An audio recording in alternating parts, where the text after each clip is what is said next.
Gujarat number 1 engineering university Sankalchand Patil university. యాక్చువల్గా కృష్ణ గారు నేను క్లాస్ ప్రొఫెసర్, మీరు కూడా ప్రస్తావించారు మీ ఏలూరు కాలేజీలో క్లాస్ ప్రొఫెసర్. అప్పుడు ఇద్దరు కూడా కొంచెం అంటే కామ్గా క్వైట్గా ఉండేవాళ్ళందరూ ముందు బెంచ్లో కూర్చోబెట్టి అల్లరి బెంచ్లో వెనక కూర్చో. ఓకే. ఆ విధంగా మీ ఇద్దరం పక్క పక్కన ఫస్ట్ బెంచ్లో కూర్చునేవాళ్ళం. మీ ఇద్దరు రాముడు బుద్ధిమంతుడు. ఇప్పుడు కూడా ఇద్దరు రాముడు బుద్ధిమంతుడు అంటాడు. ఇద్దరు కూడా ఓకే. అల్లరి చేయటం కానీ, గొడవలు చేయటం కానీ, ఏదో విజిల్స్ చేయటం కానీ, లేకపోతే అటెండెన్స్ అయిన తర్వాత మెల్లగా జారుకొని బయటకు పోవటం కానీ. ఓకే. ఎందుకంటే ఆ బ్యాచ్లు వేరు, అందుకని ఆ బ్యాచ్లు అందరూ వెనక కూర్చోబెట్టేవారు. ఓకే. అందుకని పర్ఫెక్ట్గా క్లాస్కి రావటం, క్లాస్లో కూర్చోవడం, చెప్పిన పాఠం పూర్తిగా వినటం, క్లాస్ అయ్యే వరకు కూడా వెళ్లకుండా బయటకు ఏదో యూరిన్ వెళ్తారండి అదేంటి ఇదండి అని మాటలు కూడా లేకుండా అవన్నీ కూడా పర్ఫెక్ట్గా చేసేవాళ్ళం అని చెప్పి అలాంటి వాళ్ళు ఒక 6-7 మందిని సెలెక్ట్ చేసుకొని మాకు ఇట్లా 2 వరుసలాగా ఉండేవి. ఒక వరుస బెంచీల్లో మేము ఉండేవాళ్ళం నలుగురు, ఇంకో వరుస బెంచీలో ఇంకో నలుగురు, ఇట్లా చాలా పర్ఫెక్ట్గా చేసాం. అప్పుడు అనేవాడు అనమాట ఆయనకి మొదట్లో కూడా ఆయనకి కూడా సినిమాకి అవ్వాలని లేదు, సినిమా యాక్టర్ అవ్వాలనే ఆలోచన అది కూడా ఏం లేదు. ఇప్పుడు కంటే చాలా అందంగా ఉండేవాడు. చాలా అసలు ముట్టుకుంటే మాసిపోతాడేమో అని అంత కలర్లో ఉండేవాడు. మంచి జుట్టు, ఎక్సలెంట్ జుట్టు, నొక్కుడు జుట్టు లాగా ఉండేది. అట్లా ఉండేవాడు. చాలా తక్కువ మాట్లాడేవాడు. ఒకసారి అక్కడే నాగేశ్వరరావు గారు వచ్చారు అక్కడికి. నాగేశ్వరరావు గారు 60 సంవత్సరాల ఫంక్షన్ వజ్రోత్సవం చేశారు. ఆయన 60 సినిమాలు రిలీజ్ అయిన తర్వాత అది వచ్చినప్పుడు మా ఏలూరు కాలేజీలో గెస్ట్గా వచ్చాడు.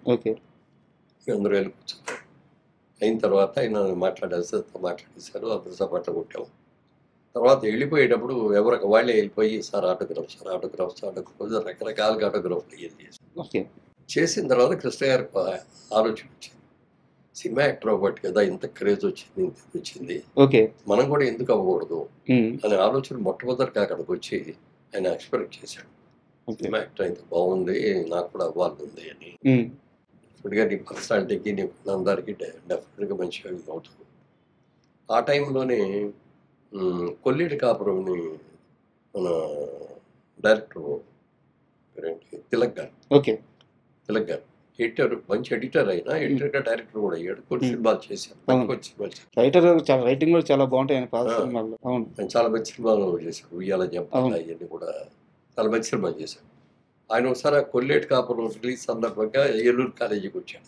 ఆయన కూడా వచ్చినప్పుడు ఇది చూశాడు. చూసిన తర్వాత పిలిచి ఏంటి సినిమాలో యాక్ట్ చేస్తావా అంటే చేస్తానండి అని ఆయన పిలిచాడు అడిగాడు.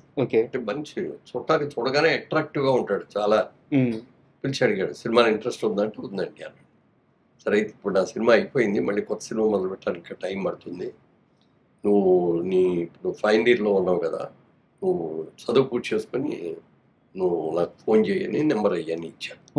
ఇచ్చే ఈయన తర్వాత చేశాడు, వచ్చేయమన్నాడు ఆయన. వెళ్ళేటప్పటికి ఈయన సినిమా ఇంకా అప్పుడు కూడా రెడీ అవ్వాల, అందుకని బయట ఏమన్నా ట్రయల్స్ ఉంటాయి చేసుకుంటా ఉండు, నువ్వు నాటకాల్లో లేదు కాబట్టి నాటకాలు వేస్తూ ఉండు అని చెప్పి సోమన్ బాబు గారు, కృష్ణ గారు, ఇంకా బ్యాచ్ ఉన్నారు కొంతమంది, వాళ్ళందరూ నాటకాలు చేసేవారు మెడ్రాస్లో. క్రాంతి కుమార్ గారు కూడా మీ బ్యాచ్ అనుకుంటా. క్రాంతి కుమార్ గారు కూడా బాగా, క్రాంతి కుమార్ గారు మా బ్యాచ్. ఇప్పుడు విజయేంద్ర ప్రసాద్ గారు, రాజమౌళి గారు ఆయన మా బ్యాచ్. తర్వాత ముఖర్జీ గారు అని ఒక ఆయన ప్రొడ్యూసర్, సమత ఆర్ట్స్ ఆయన, చటర్జీ గారు, వీళ్ళందరూ కూడా మా కాలేజీ ఉండేవి.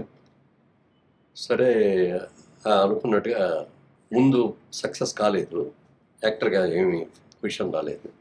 పెళ్లి చేసుకొని ఇంటికి వచ్చేసిన తర్వాత ఆదిల్ సుబ్బారావు గారు పేపర్లో అడ్వర్టైజ్మెంట్ ఇచ్చాడు, కొత్త వాళ్ళు పెట్టి సినిమా తీస్తాను, ఇంట్రెస్ట్ ఉన్న వాళ్ళు బాగున్నాడు అప్లై చేసుకుంటే అప్పుడు ఈయన అప్లై చేశాను. దానికి ఇంటర్వ్యూకి పిలిచారు, చూసారు, సెలెక్ట్ చేశాను. పేరు మనసు అలా యాక్టర్ అయ్యాడు.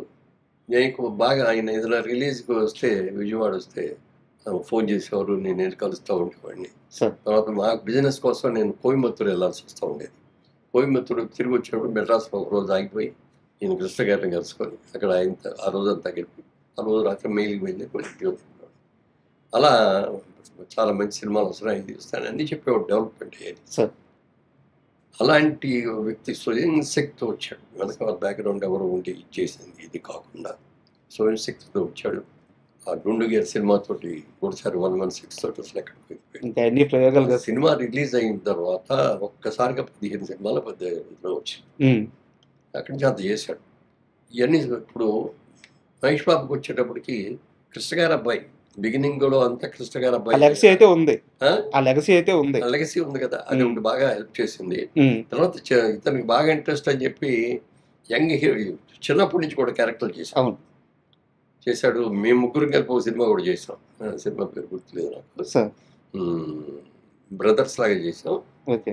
అందులో కూడా ఫైట్స్ గీట్స్ ఇవన్నీ కూడా చేశాం.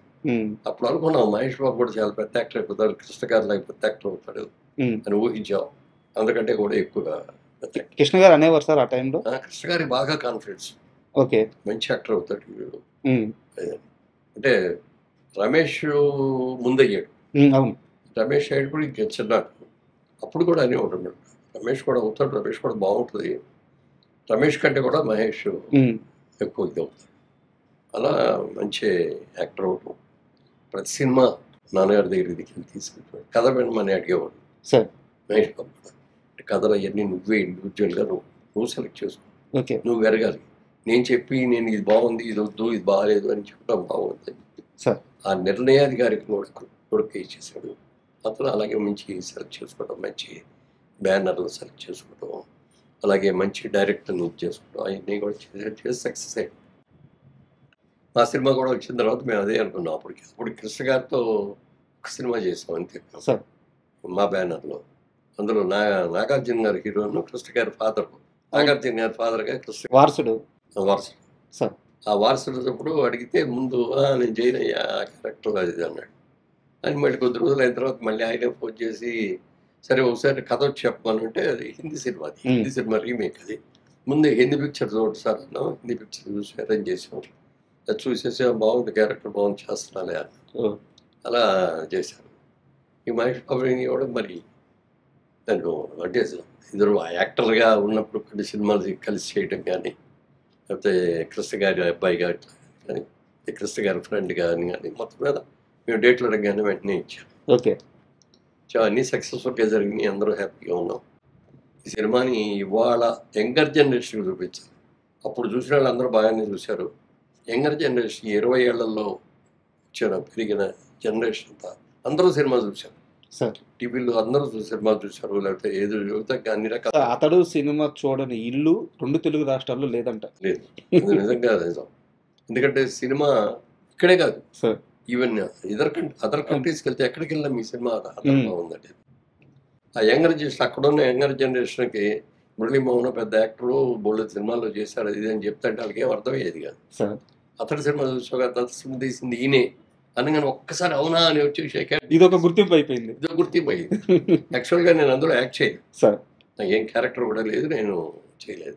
అందుకని మా సినిమాల్లో తీసిన సినిమాల్లో నేను ఉండాలి కంపల్సరీగా, లేకపోతే నా వేషం బాగుంటేనే సబ్జెక్ట్ సెలెక్ట్ చేసుకోవాలనేది మేము ఎప్పుడు పెట్టుకోలేదు. సార్.